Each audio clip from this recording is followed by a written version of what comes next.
Salawat dan salam semoga tercurah kepada junjungan kita Nabi besar Muhammad SAW serta kepada keluarga dan sahabat-sahabatnya yang mulia. Alhamdulillah pada pagi hari ini kita bisa berkumpul untuk membahas topik yang telah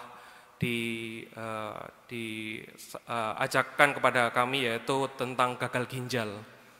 Jadi gagal ginjal ini paling awal adalah melihat kisah yang mungkin akan mengena sampai saya detik ini bisa menjadi dokter spesialis penyakit ginjal hipertensi. Jadi pada suatu pagi saat saya jaga IGD atau instalasi gawat darurat, ada seorang pria usianya 29-30 tahun. Datang hanya mengeluh dengan keluhan mual, lemes, kemudian datang untuk meminta pertolongan.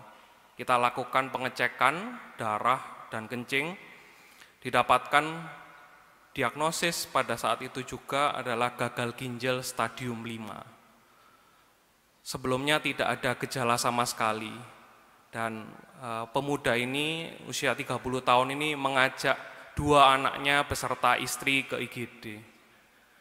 Nah, hal-hal seperti ini yang kita tidak sadari dan nikmat kesehatan yang kita tidak syukuri, seringkali kita tidak mensyukuri inilah yang sering hilang pada penyakit gagal ginjal. Karena apa? Karena gagal ginjal dari stadium, ada 5 stadium sebetulnya dia. Dari stadium 1 hingga stadium 3 hingga 4 ini tidak ada gejala sama sekali. Tidak ada gejala sama sekali. Jadi kita seperti orang-orang sehat pada umumnya, orang gagal ginjal pada stadium awal itu ya seperti kita saat ini yang sedang berkumpul tanpa keluhan sama sekali. Keluhan pada stadium 4 dan stadium 5 itu hanya mungkin yang sebagian besar kita alami ya. Kadang kita lemas, kadang kita ada tidak enak di perut, kadang mual, kadang muntah. Nah itu kan gejala yang umum ya, yang kita rasakan kalau misalnya kita sedang tidak enak badan. Tapi siapa yang mengira bahwa itu berlanjut ke stadium 4 dan stadium 5 gagal ginjal. Nah ya, sebetulnya hal-hal yang tidak kami sadari inilah yang mengapa alasan terkuat saya untuk belajar lebih dalam tentang penyakit ginjal. Nah, setelah saat itu belajar, kemudian melihat banyak kasus seperti itu, kita lihat sebenarnya ginjal ini apa sih?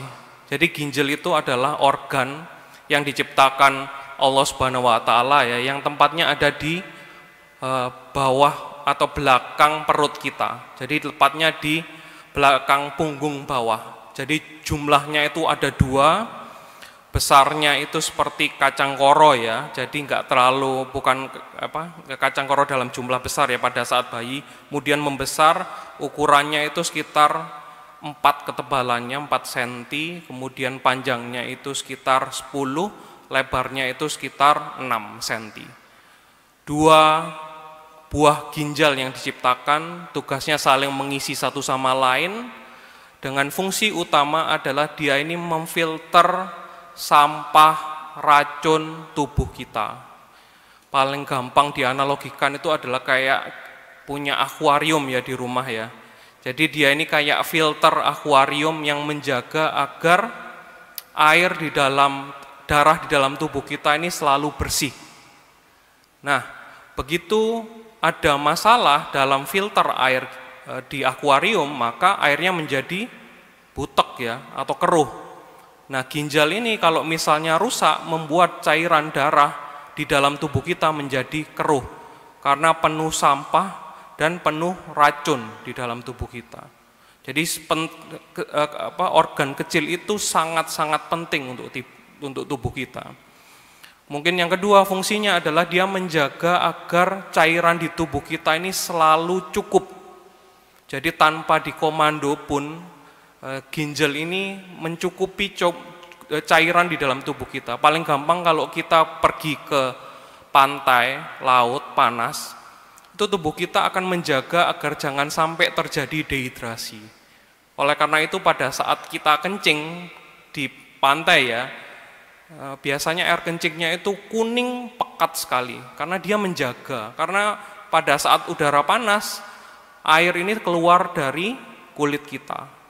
Nah, dia ginjal menjaga. Kebalikannya kalau kita pergi ke gunung, area dingin, kita lebih sering untuk pipis. Dan pipisnya itu jernih. Kenapa?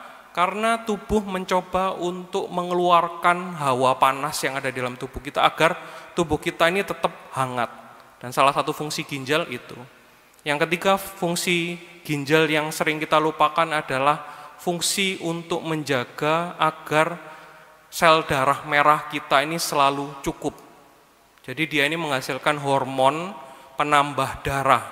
Nah, jika ginjal rusak, maka tidak ada hormon ini menyebabkan kurang darah. Jadi keluhannya tuh sering lemah, letih, lesu untuk penderita gagal ginjal. Yang keempat, ginjal ini menjaga agar tulang-tulang kita ini selalu kokoh dan kuat. Ya. Jadi dia ini mengaktifasi vitamin D di dalam tubuh kita. Jadi sekarang kan kalau misalnya suplemen vitamin D, nah tubuh kita ini sebetulnya bisa mengaktifasi sendiri vitamin D melalui ginjal yang sehat.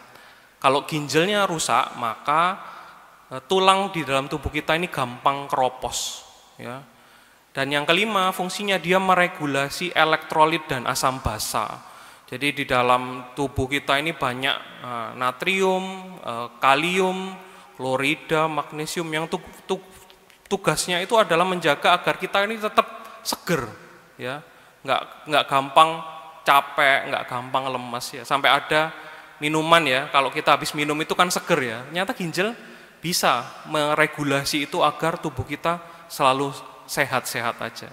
Nah, ketika ginjal kita diambil ya, maksudnya dihilangkan fungsinya saat kita sedang sakit ginjal utamanya, maka gampang terjadi apa? Satu, kurang darah karena dia tidak bisa menghasilkan hormon penambah darah.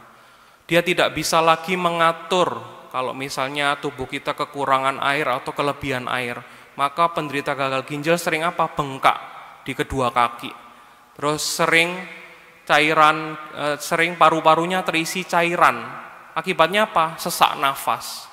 Yang ketiga, dia gampang terjadi gangguan irama jantung. Karena begitu kalium dalam darah tubuh tinggi, nggak bisa dibuang ginjal, menyebabkan aritmia atau gangguan irama jantung. Nah, tapi semua keluhan itu, seperti saya bilang tadi, timbulnya itu baru pada stadium 4 dan stadium 5. Lah terus gimana untuk stadium 1, stadium 2, stadium 3?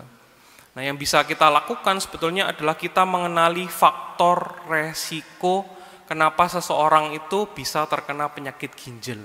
Ya. Semakin banyak faktor resiko yang ada, semakin besar kemungkinan kita terkena sakit ginjal. Yang pertama adalah saat tubuh kita kelebihan gula. Atau kalau kita ngomong penyakitnya adalah diabetes, sakit gula. Dia ini top 3-nya kalau misalnya kita terkena gagal ginjal, pasti dokter akan menanyakan apakah ada riwayat sakit gula atau tidak. Jadi dokter nggak akan nanya bahwa, minumnya kurang ya. Enggak. Jadi yang ditanyakan pertama adalah, apakah kelebihan gula atau ada sakit gula? Tidak.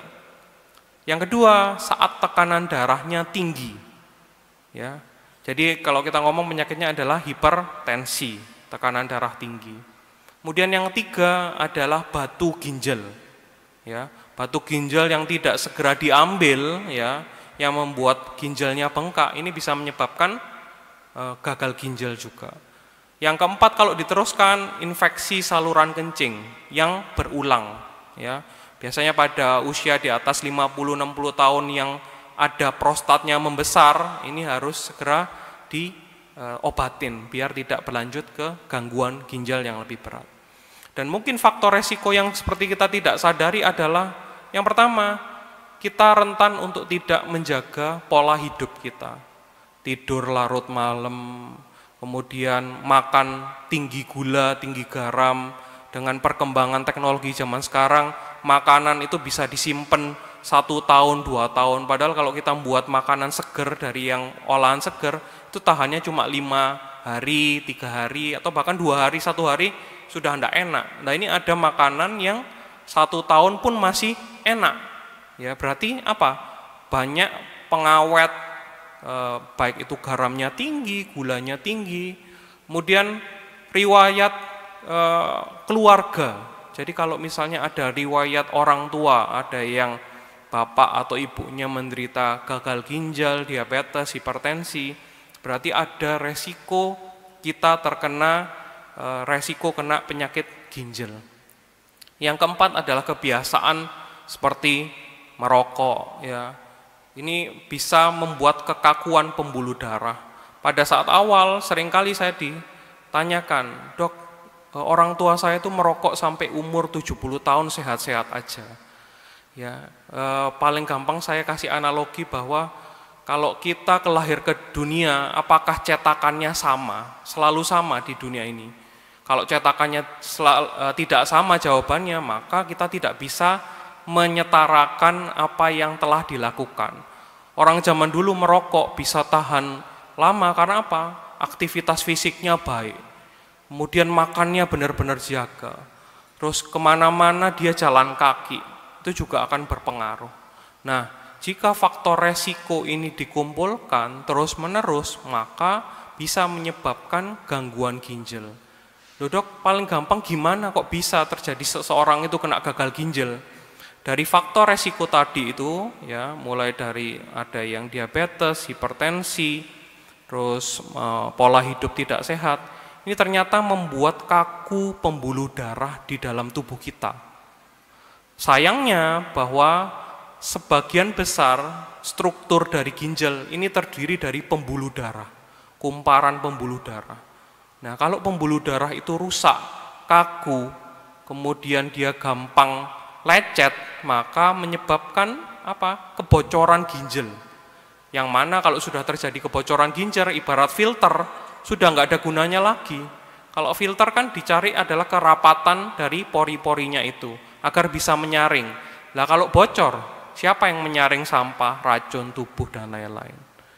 Jadi hal-hal itu yang membuat terjadi kerusakan ginjal. Kenapa kok? Apa hubungannya dok? Gitu. Kok nggak ada tiba-tiba kok ginjal rusak? Yaitu tadi. Nah pertanyaan berikutnya adalah kenapa kok pada saat awal yang saya ceritakan tadi kasus tidak ada gejala sama sekali? Karena mungkin ini kebesaran Allah ya.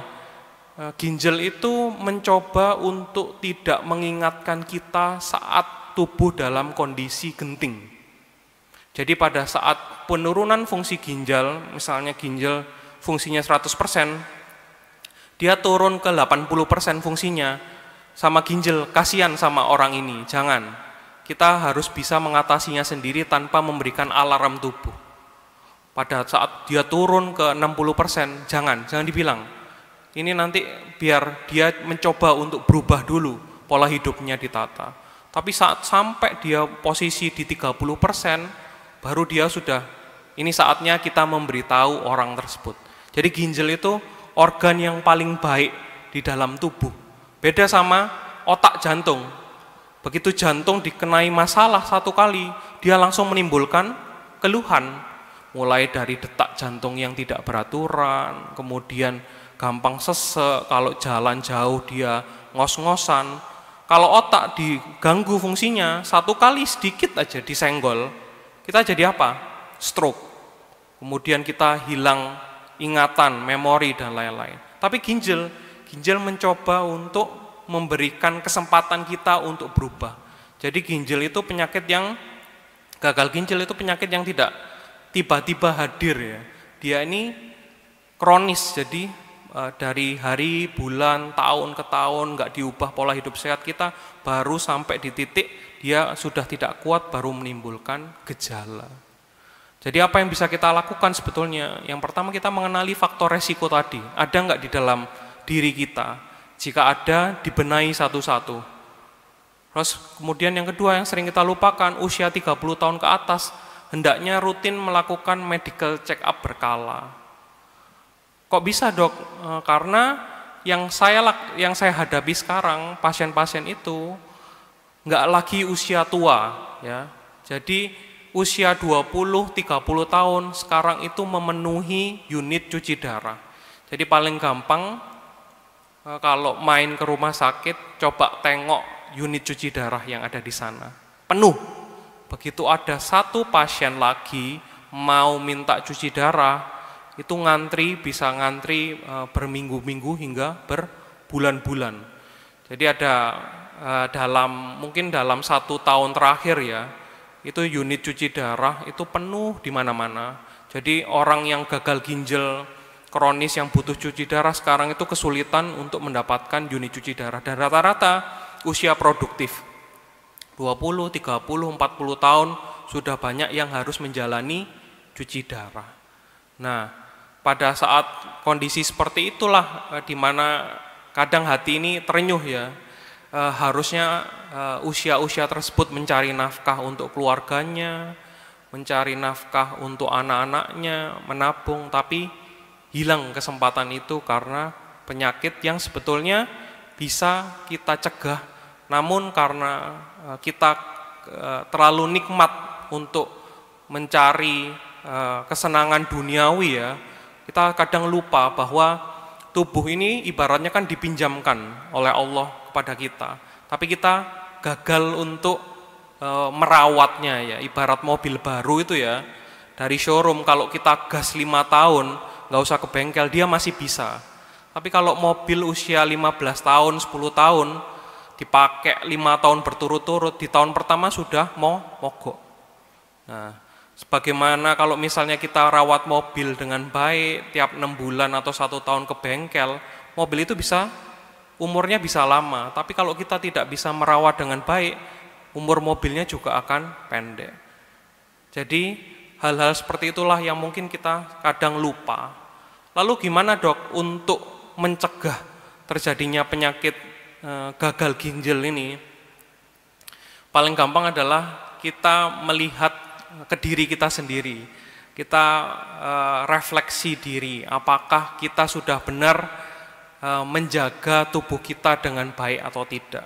Karena di dalam tubuh kita sendiri, tubuh ini juga punya hak ya untuk diperhatikan. Jadi dimulai dari apa? Dimulai kita berolahraga atau aktivitas fisik. Karena ginjal itu senang dengan aktivitas fisik. Begitu kita aktivitas fisik, sirkulasi pembuluh darah kita lancar, ke ginjal lancar, yang sebagian besar ginjal itu tersusun dari pembuluh darah dan aliran pembuluh darah begitu lancar, dia senang. Ya, yang kedua, menjaga makan kita. Untuk menghindari makanan yang tinggi gula, tinggi garam, ya, yang dimana-mana sekarang itu banyak ya. Dan yang ketiga adalah tidur. Ini obat alami yang sering kita tidak nikmati ya, kadang kita remehkan. Karena saat kita tidur sebenarnya tubuh ini sedang menyembuhkan dirinya sendiri. Semakin kita nyenyak dalam tidur, semakin baik. Tapi juga tidak berlebihan. Karena seringkali ditafsirkan berbeda, tidur makin banyak makin bagus, padahal tidur yang ideal adalah 6-8 jam. Jadi jam 9 tidur, jam 3 pagi bangun, tahajud, persiapan subuh, kemudian kita melakukan aktivitas fisik seperti biasa.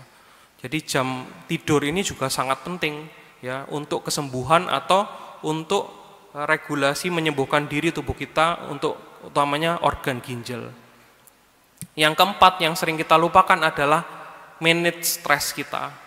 Kadang kita lupa bahwa hidup ini juga selain kita mengingat terkait dengan hal-hal duniawi, juga kita harus mengingat pada kematian, mengingat tentang nikmat atau Tuhan, nikmat Allah yang sudah diberikan sedemikian besar rupa. Kadang kita lupa ya. Sangat sering kita lupakan sekali. Padahal di dalam tubuh yang sehat, itu otomatis nanti aktivitas kita untuk sholat, kita untuk beribadah kepada Allah ini semakin besar dan semakin baik ya.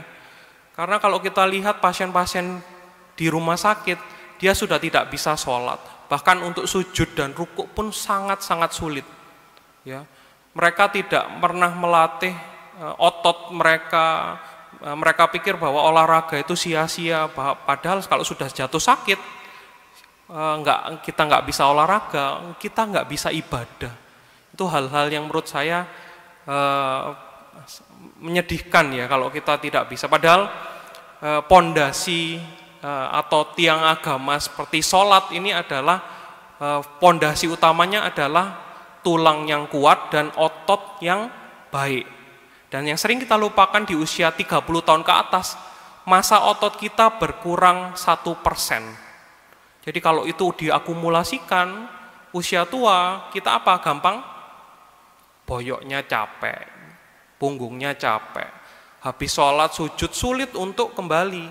Padahal kalau kita mau meluangkan waktu untuk berolahraga, tulang kita kepadatannya terjaga, otot kita masanya juga benar-benar terjaga.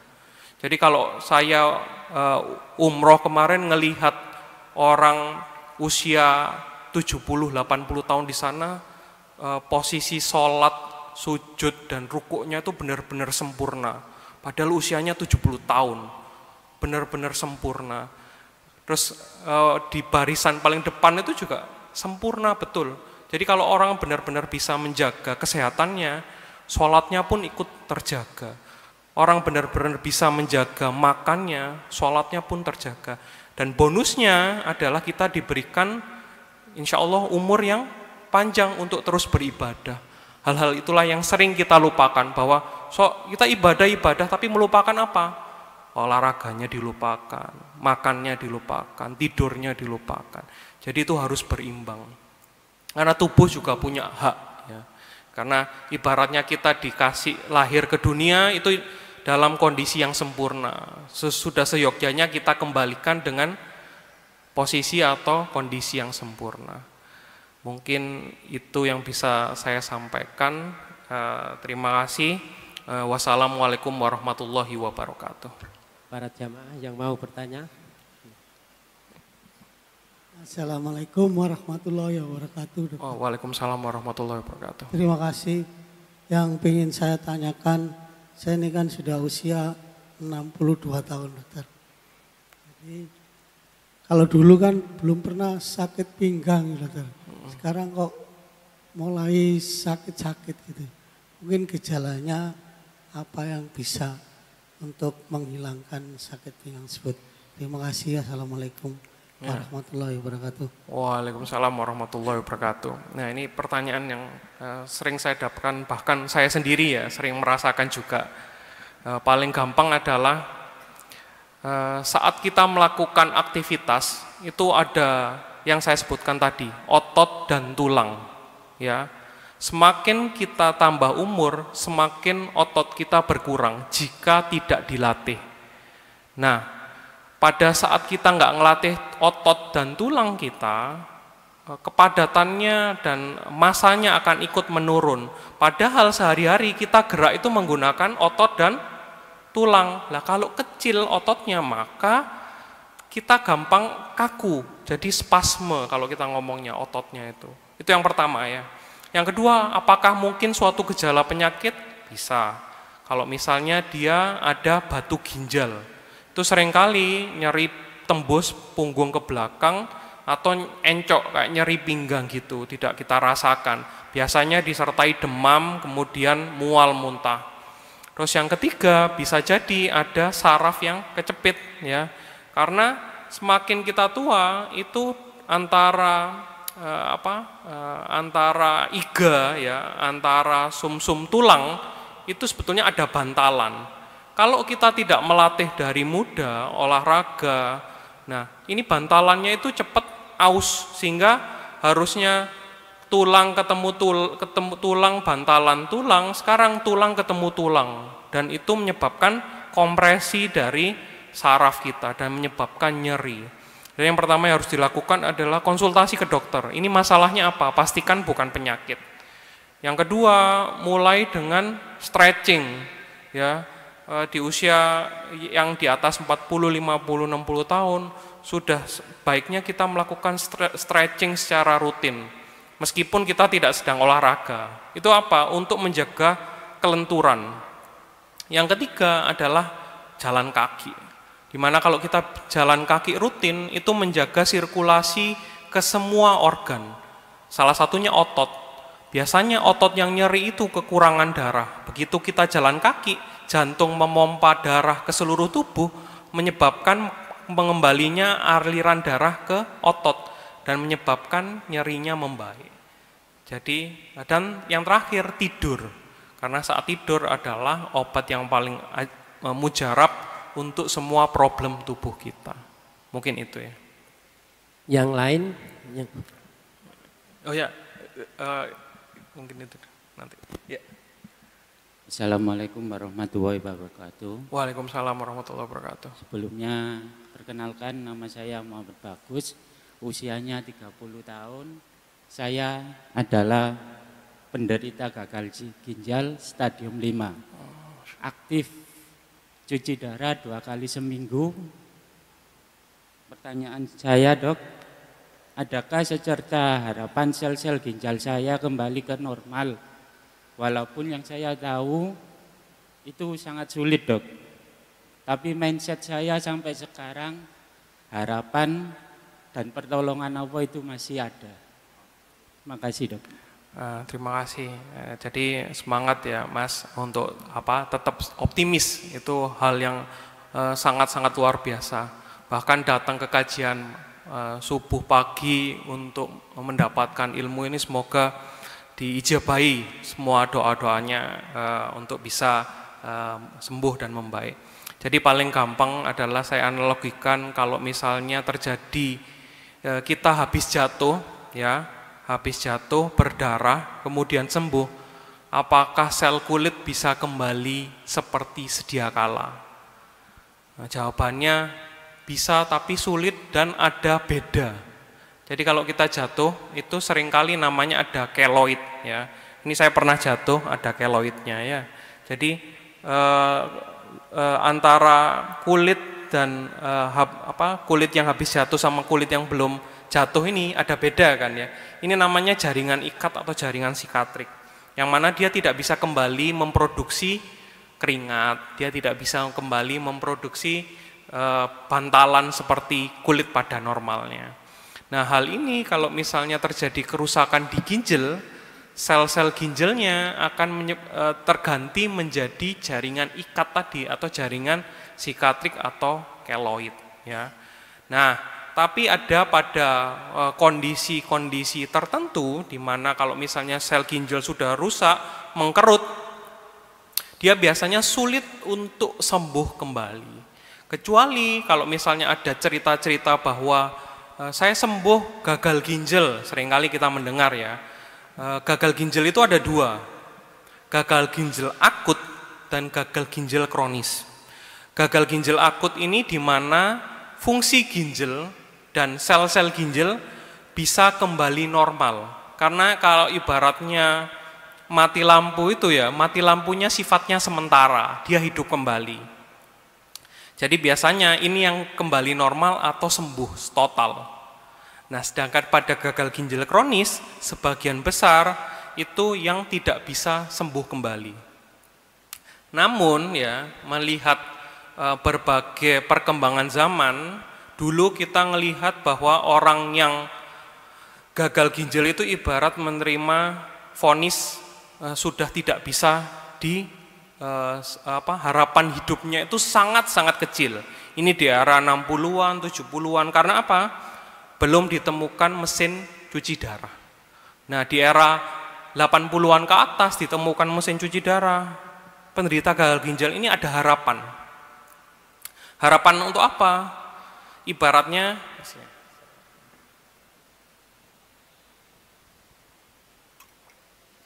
harapan apa? Harapan untuk bisa dia menjalani hidup seperti orang sehat. Ibaratnya dulu, kalau saya gambarkan ya, dulu setiap pagi ada tukang sampah lewat depan rumah ngambil sampah kita. Sekarang tukang sampah itu libur. Jadi kalau kita mau membuang sampah harus ke TPA langsung. Nah, ini sama kayak orang yang gagal ginjal kronis stadium 5. Tukang sampahnya nggak hadir di dalam tubuh kita. Terus buang sampah kemana? Ya kita hadir ke rumah sakit untuk buangin sampah. Karena apa? Karena pasien gagal ginjal sekarang bisa hidup 20-30 tahun. Saya ada pasien, dia mulai gagal ginjal pada usia 20 tahun. Hingga detik ini, usianya 46 tahun. Artinya apa? 26 tahun dia hidup dengan mesin cuci darah. Meskipun ya, kulitnya menghitam, meskipun dia itu kalau nggak boleh sampai jatuh karena gampang patah tulang. Jadi harapan itu selalu ada, ibaratnya nggak usah kita fokus hari ke hari, bagaimana kita bisa menjalani hidup kita semakna mungkin bahwa kita masih bisa diberikan sehat hingga detik ini itu sudah syukur alhamdulillah luar biasa. Jadi apakah penderita cuci darah gagal ginjal itu bisa hidup lama? Bisa, karena ada contohnya. Jadi jangan pernah putus asa, putus semangat, selalu jalani hidup dengan optimisme dan selalu meminta pertolongan Allah Subhanahu wa taala. Jadi karena memang itu ada dan fakta, bisa hidup lebih lama itu udah fakta. Jadi nggak ada yang perlu ditakutkan, yang penting rutin dan menuruti perkataan atau saran dari dokter. Mungkin itu. Ini ada lagi, Dok. Ya. Assalamualaikum warahmatullahi wabarakatuh. Waalaikumsalam warahmatullahi wabarakatuh. Izin memperkenalkan diri Pak Dokter. Ya. Saya Pratolo Saktiawan, pekerjaan saya Polri. Saya usia 57 tahun. Alhamdulillah check up 6 bulan, terakhir normal-normal saja.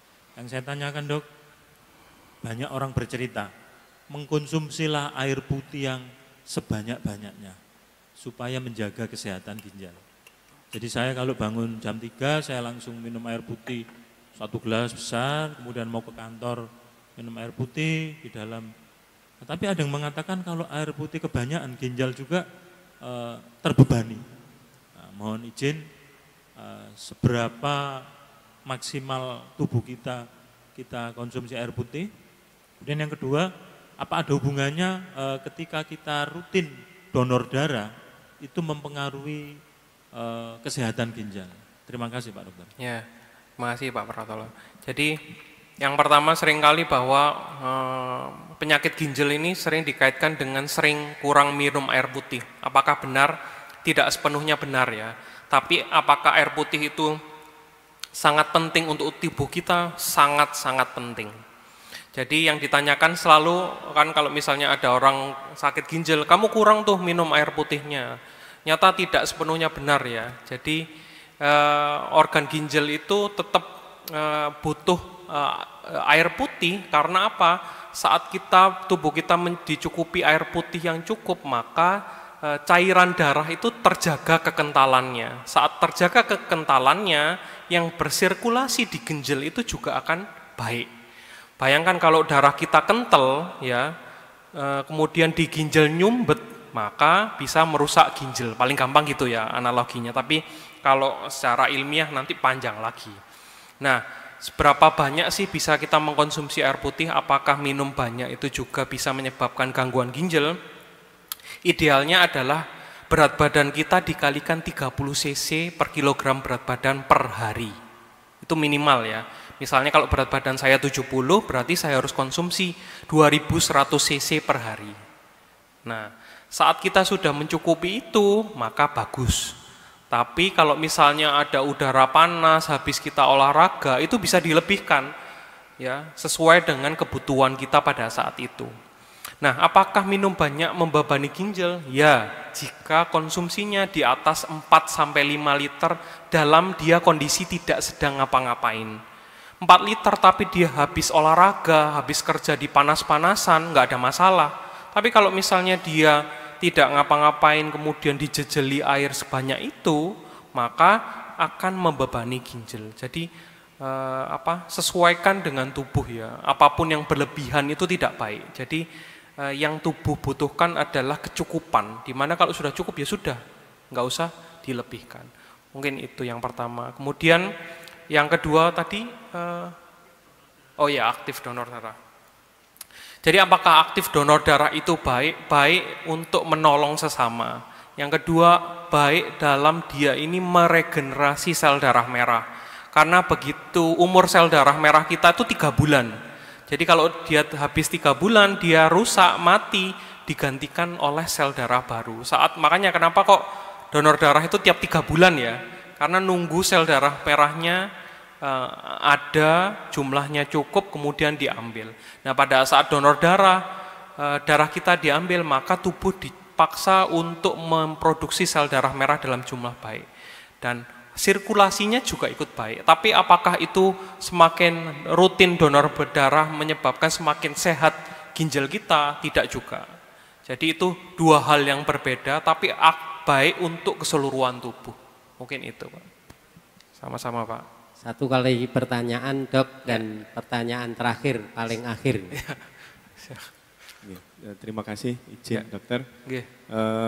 Perkenalkan, nama saya Muhammad Ali Yafi dokter, dari Mojokerto dokter. Izin kenal dokter pertama itu ketika podcast dengan dokter Tirta dokter. Waktu itu ketika itu sekitar 1 bulan yang lalu itu ibu saya dokter itu divonis gagal ginjal dengan kondisi sudah sesuai yang dokter sampaikan tadi, ada di tahap 5 di mana paru-parunya sudah berisi air, jantungnya bengkak, tidur pun tidak bisa dengan telentang tapi dengan duduk. Nah waktu itu langsung disarankan cuci darah dokter. Yang awalnya seminggu sekali sampai sekarang sudah dapat 1 bulan itu masuk ke seminggu 2 kali dokter. Sayangnya beliau tadi hadir dokter, karena kemarin itu sudah saya beritahu untuk bersedia hadir, tapi tadi sekitar pukul 2 itu menggigil dokter. Dan sering seperti itu. Terakhir kemarin itu hari Sabtu, kemarin tepatnya itu sama transfusi darah dokter. 3 kantong karena HB-nya turun drastis ke angka 5. Dan yang kami rasakan di anak-anaknya ini, waktu tahu awal harus cuci darah itu denial dokter, menolak, tidak mau, takut karena ada cerita-cerita ngapunten tidak umur panjang, terus itu jadi penyakit kronis yang dan seterusnya sampai akhirnya mau. Nah yang ingin saya tanyakan dokter, setelah cuci darah hampir 4 kali ini baru atau 5 ini menjelang ini, yang ibu saya rasakan itu pernah itu sebagian tubuhnya tidak bisa jalan dokter, tidak bisa digerakkan. Sampai kami harus membawa ke kamar mandi untuk aktivitas ke kamar mandi itu. Nah itu seperti apa dokter, sampai di mana penyakit itu, dan izin dokter untuk setelah ini bisa mungkin saya konsultasi sama dokter untuk membawa ibu ke jenengan untuk supaya juga bisa langsung jenengan ceritakan dan jenengan tahu sendiri kondisinya sehingga kami anak-anaknya ini nanti lebih kuat menghadapi itu dokter. Matur nuwun. Semoga ibunya diberikan selalu kesehatan dan diberikan kesembuhan. Jadi yang pertama, ini juga mungkin nikmat yang sering kita lupakan ya, bahwa ginjal itu tiap detik itu dia menyaring beribu-ribu liter darah kita tanpa kenal lelah. Tanpa henti dia saring terus-menerus. Begitu ginjal rusak, nggak ada yang menyaring, tubuh kita akan lupa bahwa wah ternyata organ ginjal ini sepenting ini. Ya. Nah itu yang sering tidak kita rasakan. Nah sebetulnya pada saat ginjal sudah tidak berfungsi kembali, maka tubuh akan memberikan sinyal alarm. Ya. Ini loh, ada di dalam tubuhmu ini sampah racun. Saya nggak ada solusi lagi karena organ saya hilang. Apa yang harus saya lakukan? Dari bertahun-tahun orang, dokter, peneliti, ketemulah mesin cuci darah. Di mana dia bisa menyaring sampah racun agar sampah racunnya dibuang, darah yang bersih dialirkan kembali. Nah, orang atau peneliti atau dokter itu mencoba meniru bagaimana mekanisme tubuh agar kalau misalnya ginjal rusak itu bisa dikembalikan lagi. Yang dia bisa lakukan adalah melakukan cuci darah seminggu 2 hingga 3 kali untuk sekedar menyerupai ginjal saat kondisinya normal. Dan itu pun sering tidak sama persis. Jadi ini yang merupakan seringkali pemberian Allah yang luar biasa ya, di mana 3 kali ini itu dia masih baik dalam memfilter sampah, racun dan tubuh. Nah, seringkali kalau sudah divonis gangguan ginjal, banyak orang denial ya. Karena apa? Oh, orang tua saya nggak ada masalah sebelumnya, kok sekarang divonis gagal ginjal. Seringkali kita telat membawa dalam kondisi organ di seluruh tubuh ini sudah terkontaminasi racun, kemudian sampah tubuh dan membebani. Harusnya kita tepat saat tahu ginjal fungsinya sudah 15%, kita bisa membawa ke dokter untuk dilakukan tindakan pengganti ginjal. Ada 3, cuci darah, CAPD dengan cangkok ginjal. Nah, seringkali juga telat membawa, organ-organnya sudah rusak. Begitu dilakukan cuci darah tadi langsung, kok tiba-tiba memburuk setelah cuci darah. Ya, ibarat kalau kita membawa ke bengkel, sudah rusak 10 kali baru kita bawa. Idealnya kan kalau rusak sekali kita bawa, itu ada kemungkinan untuk baik kembali ya. Nah ini sudah rusak 10 kali, keluhannya sudah timbul 10 kali, baru kita bawa ke dokter. Padahal organnya sudah dirusakin semua oleh sampah racun yang nggak bisa dibuang oleh tubuh kita sendiri. Jadi seringkali orang 80%, 90% yang saya terima itu sudah dalam kondisinya berat. Dan untuk mengembalikannya sulit sekali. Nah, orang yang waktu tadi saya cerita 20 tahun tadi terkena gagal ginjal, dia ini mawas diri untuk mengecekkan, kemudian tepat timingnya untuk dilakukan cuci darah, sampah belum begitu banyak ngumpul, dilakukan cuci darah, harapan hidupnya lebih banyak. Jadi tidak benar bahwa kalau sudah cuci darah, itu sudah tidak ada harapan lagi. Yang saya ceritakan 25 tahun dia bisa hidup. Jadi, itu yang pertama ya. Yang kedua, kok bisa lemes kedua badan? Mungkin bisa jadi kurang darah. Hal-hal tadi bahwa ginjal itu memproduksi hormon penambah darah. Begitu ginjal rusak, hormon penambah darahnya nggak ada. Darah yang harusnya sel darah itu dipertahankan di posisi 11, 12, 13, jatuh ke 5 karena nggak ada yang memproduksi hormon itu tadi. Begitu ginjal rusak, drop sel darah merahnya. Membuat apa kalau kurang darah? Membuat lemes berat badan. Yang ketiga ada kemungkinan komplikasi ginjal itu ada ke jantung dan ke otak. Seringkali ada yang komplikasinya ke otak bikin stroke. Jadi lemah separuh badan karena ada gangguan di pembuluh darahnya, kerusakan di pembuluh darahnya dalam hal ini otak, atau ada sumbatan atau ada kayak bekuan darah ngumpul di otak menyebabkan pembuntuan dan bikin infak atau stroke. Jadi banyak kemungkinan dan mungkin solusinya adalah dilakukan secara rutin, diambili sampahnya, kita lihat apakah organnya sudah terdampak atau belum. Itu sih mungkin. Terima kasih. Oh, praktek. Saya ada di Karangmenjangan sama di Rumah Sakit Darmo. Silakan kalau bagi yang mau konsultasi lebih lanjut, saya ada di sana. Oke, terima kasih. Saya tutup. Semoga kajian minggu pagi ini bisa memberikan manfaat ke kita semua. Semoga juga bisa diaplikasikan ilmu-ilmu yang ada, sharing yang ada, dan semoga kita selalu diberikan kesehatan oleh Allah Subhanahu wa taala. Aqulu qouli hadza wastaghfiru innahu huwal ghafurur rahim. Wassalamualaikum warahmatullahi wabarakatuh.